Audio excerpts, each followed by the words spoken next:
Rain pounds the cracked sidewalks of Brooklyn as Abigail Monroe races through the night. Her breath comes in sharp gasps, her sneakers splashing through puddles. She glances back, catching the faint outline of a man in a hooded jacket, a debt collector tied to her ex, Tyler Reed. He's been trailing her for weeks, ever since she walked away from that mess of a relationship. Her chest tightens, not just from running, but from the weight of it all. She needs to escape, now. Spotting a sleek black car idling on a quiet corner, she doesn't think twice. She yanks the door open and slides inside, slamming it shut behind her. Her heart hammers as she presses herself against the leather seat, expecting a shout or a shove. Instead, a calm voice breaks the silence. "You look like you need a ride more than I need an explanation." She turns to see James Carter, the driver, a man in a tailored suit with green eyes that seem to see right through her panic. He doesn't flinch, doesn't demand she get out. His steady gaze holds her there, frozen. Abby stammers, "I'm so sorry, please don't call the cops." Her voice shakes, her hands trembling in her lap. She waits for anger, but it doesn't come. James tilts his head slightly. "Relax. I don't turn away people in trouble." His words are simple, but they settle over her like a blanket on a cold night. She studies him, the sharp line of his jaw, the way he grips the steering wheel with quiet confidence. Inside, she wonders, his voice feels like a lifeline in this storm. Why do I trust a stranger? He starts the engine and drives, the city lights blurring past them. Neither speaks, but the silence isn't heavy. It's safe. When they reach a brighter street, he pulls over and hands her a plain white card. "Call me if you need anything," he says, his tone soft but firm. She takes it, her fingers brushing his, and steps out into the rain. The car pulls away, taillights fading into the downpour. Abby stands there, soaked and shivering, clutching the card like it's the only solid thing left. Her mind spins. Who is he, and why does my heart feel lighter than it has in months? She doesn't know it yet, but this moment, this mistake, is about to change everything. Abigail Monroe sits cross-legged on the worn rug of her Brooklyn apartment, the dim light of a single lamp casting shadows across the room. Rain taps against the window, a steady rhythm that matches the ache in her chest. In her hands, she holds a faded photo of her and Tyler Reed, her ex of 3 years. His smug grin stares back at her, and she feels the sting all over again. Inside, her thoughts churn. 3 years, and all I have left is a hole where Mom's necklace used to be. How did I let him steal so much of me? I trusted him, built dreams with him, and he turned them to ash. She closes her eyes, and the memory floods in. It was a week ago, in their shared diner booth, the one they always picked for late-night talks. Tyler leaned back, arms crossed, his voice cold. "After we marry, you'll quit that job, Abby. Wives support husbands, raise kids. That's how it works." She stared at him, disbelief rising. Then he dangled her mother's necklace, a delicate silver chain with a small jade pendant, the only thing she had left from her mom. "You want this back? Pay me for every date, every meal. I kept track." His ledger was meticulous, down to the last coffee. She stood, her voice trembling but firm. "You don't own me, Tyler. We're through." She walked out, leaving him with his lists and his greed, but the necklace stayed in his grip. Now, alone, she tosses the photo aside. "I was a fool," she whispers to the empty room, "but I'm done being his pawn." The weight of that loss, the necklace, presses on her. It's more than jewelry, it's her mother's love, her last tether to a softer past. She curls up on the couch, exhaustion pulling her under, but sleep doesn't erase the hurt. Days later, she's at Hudson Accounting, her cubicle a gray cage in the buzzing Manhattan office. Tyler struts in, uninvited, his presence a thorn she can't shake. He leans against her desk, smirking, and pulls out a necklace. It glints under the fluorescent lights, but she knows it's fake the second she sees it. "Miss this?" he taunts. "Beg me, and maybe I'll give you the real one." Her stomach twists, anger flaring. "You're pathetic," she snaps. But he just laughs and walks away, leaving her fuming. Inside she rages. He thinks he can break me, keep what's mine. I won't let him win. That night she digs through her purse, fingers brushing the card James Carter gave her. She hesitates, staring at the simple name and number. "What am I doing?" she mutters. "He's a stranger, but he helped me once. Maybe he can again." Her pride fights her desperation, but the thought of that necklace, of reclaiming a piece of herself, pushes her forward. She dials, her pulse racing. James answers on the second ring, his voice steady. "Abby?" She's startled. He remembers her name. "It's me," she says. "I need help. My ex, he's got something of mine, something important." There's a pause, then, "Meet me at the diner on 42nd, 30 minutes. She grabs her coat, hope flickering in her chest. The diner glows, warm against the dark city streets, its neon sign buzzing softly. Abby slides into a booth, and James arrives moments later, his suit traded for a dark jacket, but those green eyes still sharp. She spills it all, the breakup, the necklace, Tyler's cruelty. He listens, leaning forward, hands clasped. When she finishes, he says, "No one should take what's yours. I'll get it back." His certainty catches her off guard. She frowns. "Why do you care? You don't even know me." He smiles faintly, a shadow crossing his face. "Maybe I see more than you think." Inside, she wonders, what does he mean? There's something in his look, like he's holding a secret. She pushes it aside. "Thank you," she says, voice small. He nods, and they sit in quiet, the hum of the diner wrapping around them. The next evening, James finds her at a park bench near her place. He holds out a small velvet pouch. She opens it, and there it is, the real necklace, jade catching the streetlight. Her breath hitches. "How did you—" she starts, but he cuts in. "Doesn't matter. It's yours now." She clutches it, tears prickling. "You didn't have to do this," she says. He shrugs. "I wanted to." They walk to a nearby bar, the air crisp. Over drinks, she opens up more. "Tyler made me feel worthless," she admits, staring into her glass. James leans closer. "You're not. You're stronger than he'll ever know." His words sink in, warm and solid. Inside, she feels it shift. His hands are steady when he passes me the drink, and I don't pull away. For the first time in forever, I'm not afraid. Who is this man who sees me when I can't see myself? They linger, the night stretching on. James shares a piece of his own past, voice low. "I was a kid who didn't talk much. Someone kind changed that for me." She tilts her head, curious, but he doesn't elaborate. As they part, he says, "Call me any time, Abby." She watches him go, the necklace cool against her skin. He's more than a stranger now, she thinks. He's a spark I didn't expect, and I want to know him more. Abigail Monroe sits at her desk in the Hudson accounting office. The hum of fluorescent lights overhead, a constant drone. Papers stack high around her, remnants of a site research report she spent weeks crafting under the blazing sun of a Jersey suburb. Her fingers trace the edges of her mother's necklace, now back around her neck, a small comfort. But today that comfort fades. Vanessa Cole, her boss, strides past with Rachel Bennett, her coworker, both smiling too brightly. Vanessa waves a folder, Abby's report, and says, "Great work, team. This clinched our bid." Abby's stomach drops. She stands, voice tight. "I wrote that, every word." Vanessa shrugs. "It's a group effort now." Rachel smirks and walks off. Inside, Abby burns. I poured my soul into that report, trudged through dust and heat for it, and they just claimed it. Am I nothing here? Invisible again? She sinks back into her chair, fists clenched.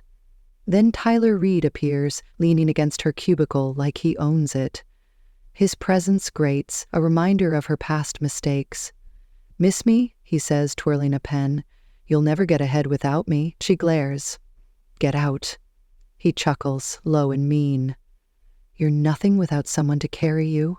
He saunters away, leaving her seething. He thinks he can keep breaking me, she thinks.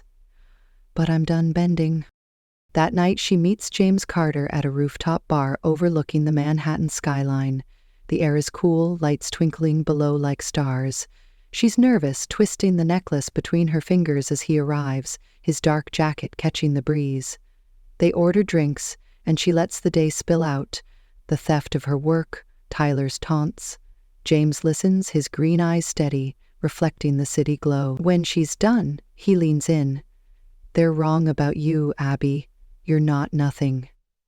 His voice is quiet, but it lands like a stone in still water. She looks at him, searching. You say that like you know me. He takes a slow sip, then sets his glass down. Maybe I do.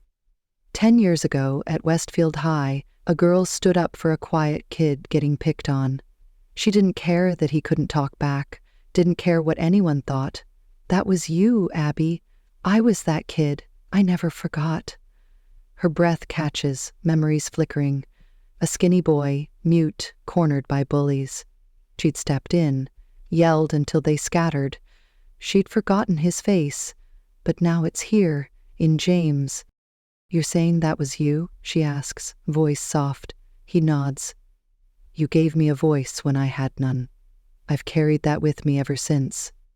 Inside, her heart races. His words crash over me like a wave.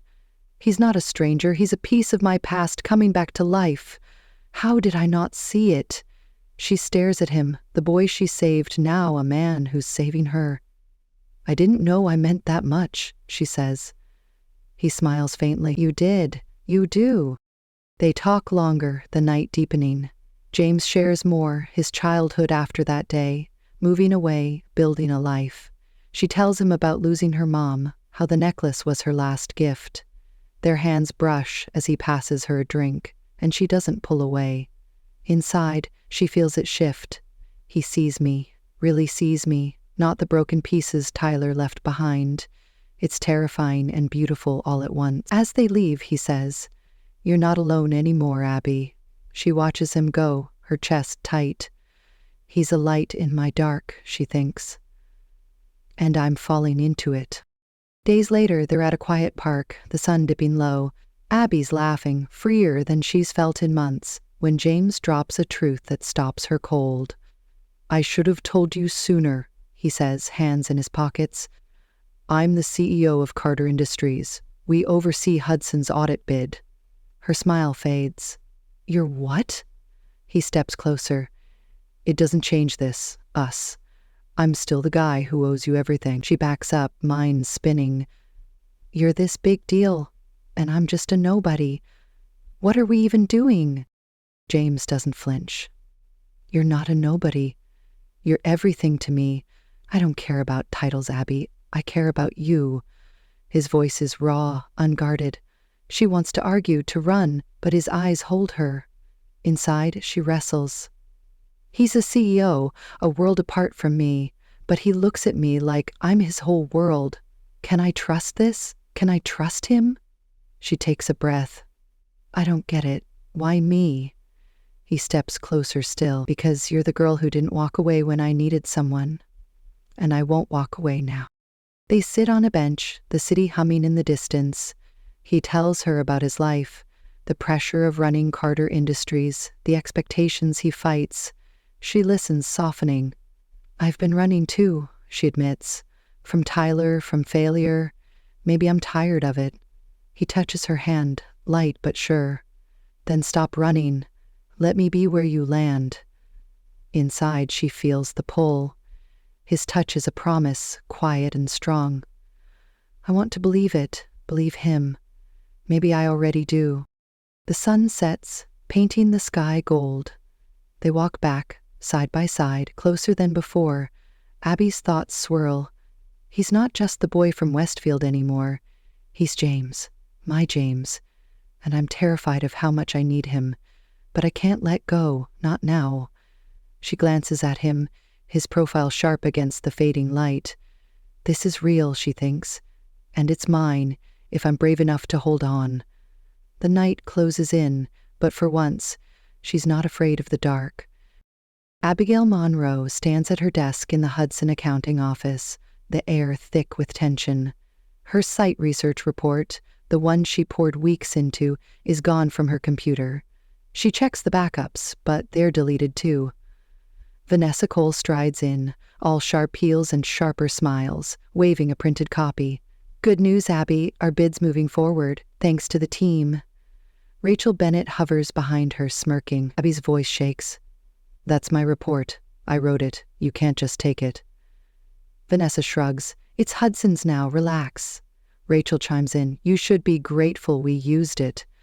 Abby's hands tremble. Inside she screams, "They stole my work, my sweat, my proof I'm worth something. How do they sleep at night?" Tyler Reed saunters over, leaning too close. "Told you, Abby, you're nothing without me," she snaps. "Leave me alone." He laughs and walks off, but the damage lingers. She sits, staring at the blank screen. "They're burying me," she thinks. "Tyler, Vanessa, Rachel, they all want me small, but I'm not done fighting." She grabs her phone and texts James Carter, her anchor in this storm. "Can we meet? Work's a mess." He replies instantly. "On my way." They sit in a quiet coffee shop near Central Park, steam rising from their cups. Abby spills it all, the theft, the betrayal. James listens, his green eyes narrowing. "They won't get away with it," he says, voice low. "I'll make sure Hudson's bid stays alive and you get what's yours." She frowns. "You can do that?" He nods, then hesitates. "I've got my own fight, though. My dad, Daniel Carter, he's pushing me to marry Olivia Hayes. She's from Hayes Corp, big money, big alliance." Abby's chest tightens. "Marry her? What about us?" James takes her hand across the table. "I told him no, I won't do it, Abby. I love someone else. You." His words hit her hard, warm and heavy. She pulls back slightly. "James, you're risking everything for me?" He leans closer. "You're worth it. I've known that since Westfield."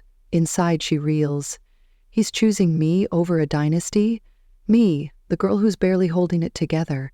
Can I carry that weight? She squeezes his hand back. "I don't want you to lose it all." He smiles. Soft but sure. "I won't. I'll handle him." Later, at his sleek Manhattan penthouse, James calls his father. Abby listens from the couch, the city skyline sprawling beyond the glass. Daniel's voice booms through the speaker. "You'll ruin us for some girl, James? Olivia's the future." James stands tall. "I won't marry her, Dad. My heart's already spoken." Daniel snaps. "You're a fool. Carter Industries needs this." The line cuts off, and James turns to her, jaw tight. "They'll push, but I'm not bending." Abby stands, touching his arm. "I'm scared for you." He pulls her close. "Don't be. I've got you." The Carter Industries Gala looms, a glittering event in a midtown ballroom. James picks Abby up, his black tuck sharp against her simple blue dress. "You look beautiful," he says, and she blushes. Inside she thinks, "He's my shield tonight. I just hope I'm strong enough for him." The room buzzes with suits and gowns, power in every handshake. James whispers, "Stay close. I've got something planned." She nods, but unease creeps in. Olivia Hayes watches from across the room, her eyes cold, her red dress a warning. Tyler lurks near the bar with Vanessa, their glances sharp. Halfway through, James pulls Abby aside, leading her to a quiet balcony. The city sparkles below. He takes her hands. "Abby, I've waited 10 years for this. I was going to do it later, but I can't wait." He pulls out a small box, a ring glinting inside. Her breath stops. "James," she starts, but he cuts in. "I love you. Marry me." Inside, her heart soars. He's giving me forever right here. I want to say yes, I do. Before she can, a shadow moves. Tyler steps out, grinning. "Sweet moment. Too bad it's over." Everything blurs. Hands grab her rough and fast. She's dragged from the balcony, James shouting her name. A van screeches up outside and she's thrown in, wrists bound. Vanessa's voice cuts through. "You're done, Abby." Tyler laughs. Should have stayed small. The door slams, and darkness swallows her. Inside, she fights panic. They took me from him. The ropes cut my skin, but all I see is James's face. He'll come. He has to. The van stops at a warehouse, damp and cold. Olivia steps into the light, her heels clicking. "You're in my way," she says, voice ice. "James is mine." Abby glares. "He doesn't want you." Olivia smirks. "He will, when you're gone." Tyler ties her tighter, Vanessa watching with glee. Abby's thoughts race. They hate me for what I mean to him, but I won't break. Not now. Hours pass, her arms numb. Then, a crash. The warehouse door splinters and James storms in, eyes wild. Tyler swings at him, but James dodges, landing a punch. Vanessa shrieks, Olivia backing away. James fights through them, a fury she's never seen. He reaches her, but Tyler swings again, a pipe catching James's side. He stumbles, blood seeping through his shirt. Abby screams, "James, no, stay with me!" He unties her, gasping. "I'd die before I let them hurt you." He pulls her up, but his strength fades. Tyler lunges, and James shoves her behind him, taking another hit. He falls, eyes fluttering. Abby catches him, sobbing. "Don't leave me, please." Inside, her world cracks. He's bleeding out for me, and I can't lose him. I'd lose anything but him. She presses her hands to his wound, shouting for help. Olivia flees, Tyler and Vanessa scrambling after. The warehouse echoes with her cries as James's breathing slows. "Hold on," she begs. "You're my everything, hold on." Abigail Monroe sits by James Carter's hospital bed, the sterile white room a stark contrast to the chaos of the warehouse. Machines beep softly, tracking his fragile pulse. His face is pale, eyes closed, a bandage wrapped around his torso where the pipe struck. It's been 3 days since he fell, saving her. 3 days of waiting, praying. She holds his hand, her fingers tracing his knuckles. "You scared me, you fool," she whispers. "Don't ever leave me." Her voice cracks, and she leans closer. Inside, she pours out her soul. "His hand in mine is my anchor. I've been lost without him, counting every breath. He's my home, and I need him to wake up." A faint twitch in his fingers jolts her. His eyes flutter open, green and cloudy but alive. "Abby," he rasps, voice weak. She gasps, tears spilling. "You're back." He manages a small smile.